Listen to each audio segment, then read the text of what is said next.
Okay, well, so obviously we're sitting here having a conversation. What took place? What happened there at the end? I was pretty short stacked. I think I had 8,500 blinds were 2 and 6, or 3 and 6 rather, and I was out of position against the grinder. I think he was on the button. I'm not sure. And he made it 1,600, and I shoved with the rest, and he had jacks, and I had king jack.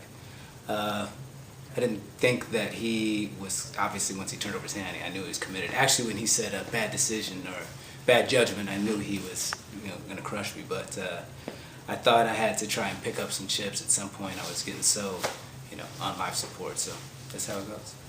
So what do you think about the opportunity to get to come out here and qualify, possibly get to play in the TOC? I mean, I think it was great. It was a great opportunity for me to sit down against, some of the best players in the world and just learn and have fun and feel like I could be at the table. I didn't go out first, so I think I did all right. But it's one of those things that I just try and get more and more experience, so I feel more and more comfortable in those situations.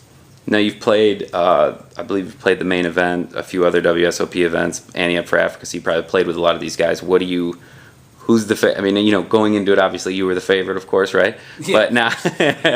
But now, who do you think is the favorite? Who's the favorite out there? I mean, it's hard to say. I mean, that whole side of the table, Mike, Gus, and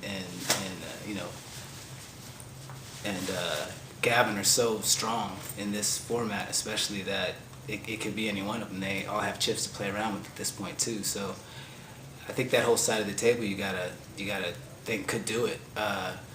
Elke hasn't seen a lot of hands that he could play, and Liv hasn't, although she's stacked me for a little bit. And Paul is in there, but he's also in the short stack, so I think it's going to be somebody in the 1, 2, or 3 seed. Now, what do you think about the advantages of being able to see this from a training perspective? Do you feel like this is a good training tool for people to be able to watch this game and be able to get an understanding of how pros play? I mean, is that something that is a great training tool, or what do you think about that? I think it can be. I mean, obviously I didn't see everybody's hand, but it felt like people were playing correctly. They were playing, I wouldn't say conservatively, but it didn't feel like people were out there just taking a lot of wild chances. When they had to showdown, they had something, and when everybody was all in, both the hands were somewhat legitimate, at least for the levels that we were playing at relative to our stacks. So it seemed like people were playing proper poker. It wasn't, crazy shove poker. Mm-hmm. So are you playing other events of the series? Are you sticking around, or? I think the only one that I have time to play is perhaps the main event. I haven't played it yet. I've always played my tournament the night before and bounced, but maybe I'll have some time this year and get to play it. Okay, perfect. All right, well, good luck in that. Thanks, Don. Thank you.